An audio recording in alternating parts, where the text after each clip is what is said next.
In this video, I want to focus on the production of messenger RNA from DNA. We're not going to worry too much about ribosomal RNA or transfer RNA. This lesson is actually quite timely if you think about the Moderna vaccine and the Pfizer vaccines. They are actually messenger RNA based. So here we go. We'll take a little look at transcription. This picture right here actually starts us off quite nicely. If you look at this DNA codon, TAC, remember from before, it codes for AUG in the RNA. And AUG, you may remember, is the 3-triplet codon that codes for the beginning of every protein. So that's noteworthy on this slide. And of course, the DNA does serve as a template. Remember from before that the RNA is always produced from the 5' to the 3' end, reading the DNA in the opposite direction. Let's begin with initiation. So initiation, kind of similar to DNA replication, involves another really important protein, enzyme. Instead of DNA polymerase, obviously, we are going to deal with a group of enzymes that we're just going to refer to as RNA polymerase. And it scans along the DNA template until it finds some specific sequences in the genome. Once it finds them, then it binds to the DNA and begins its job to produce messenger RNA. Once we hit the next step called elongation, things really start to happen. And this picture shows it quite nicely. The RNA polymerase is continuing to lay down new RNA based on the parent DNA, which in this case is the bottom strand.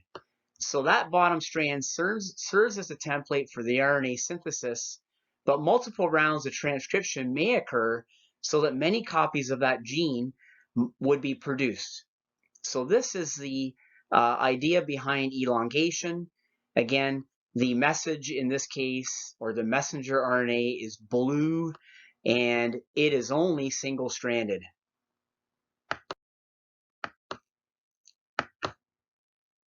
Termination is, again, a little bit similar to what we saw with the DNA replication. Once RNA polymerase hits the stop codon, and remember there are 3 different stop codons possible, it recognizes that that will be the end of the messenger RNA molecule. And so at that point, the RNA polymerase is sort of done its job and it drops off from this complex. Well, what do we have left? Well, we end up with an immature RNA molecule that needs a little bit further processing later on. In order to protect that DNA that is being transcribed, very importantly, helicases are rewinding that helix behind this process. This picture doesn't show that, but we know that single-stranded DNA is very, very susceptible to those molecular scissors that we call endonucleases. So once again, there is our primary mRNA transcript. It is kind of like a first draft of a big essay, and it doesn't get processed until technically leaving the nucleus. Let's take a little look at what happens once the messenger RNA leaves the nucleus. So first of all, it must be edited beforehand. This is kind of an interesting topic when you think about evolution for organisms. It turns out that probably up to 99% of the genome for most organisms, including humans, doesn't really have much of a role. And that's still up for debate.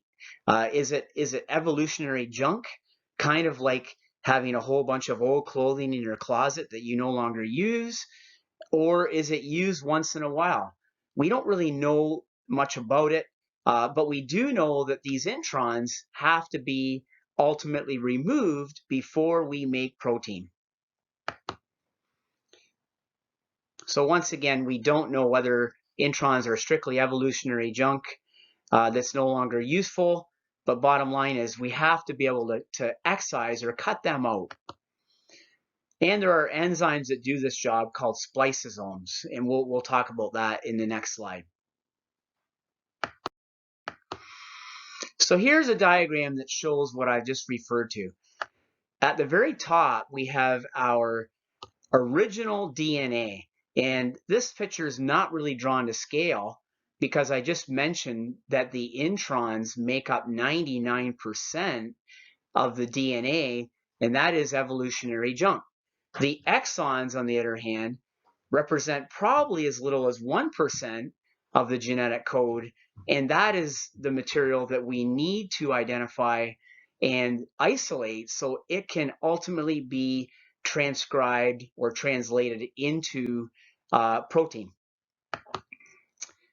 So there again are the exons, the blue sections of the DNA, and this is like your first draft, I suppose, in an essay. We have to cut out the pink sections in order to produce what we call a mature RNA transcript. And that's what this picture shows. The exons get glued back together just before leaving the nucleus, before the RNA leaves the nucleus, and the introns are removed.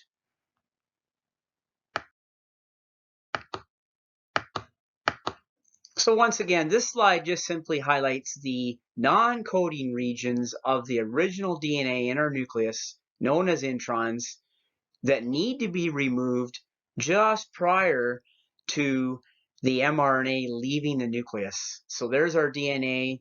At this point, we have a group of enzymes known as spliceosomes, small nuclear ribonucleoproteins that remove the introns from the messenger RNA, kind of like the final editing for an academic paper. This represents our mature RNA transcript that is now free to leave the nucleus and go to the cytoplasm where it's translated into protein.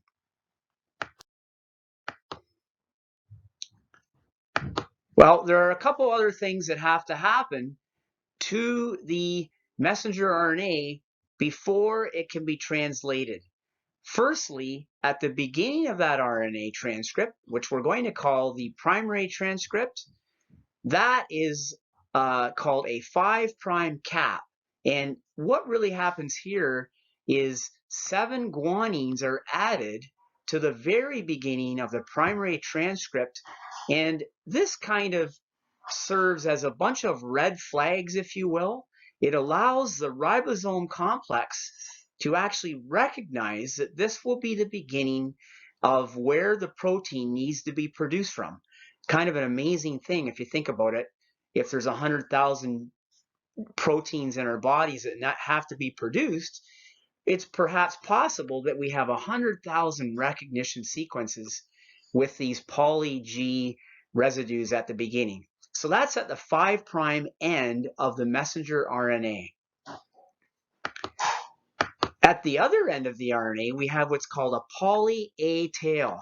And this is more or less a protective device that serves at the end of the messenger RNA, and it protects the messenger RNA from being chewed up into little pieces by those endonucleases.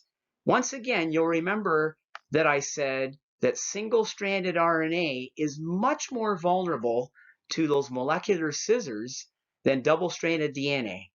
And this is really important even with the Moderna vaccine and the Pfizer vaccine. These two attributes would have been added to protect those mRNA pieces so that they could be translated in the cytoplasm of our cells to hopefully build antibodies up against the protein coat on the outside of the coronavirus. So great connection there between the virus that we're dealing with now and the messenger RNA that has to be edited before being translated in the cytoplasm.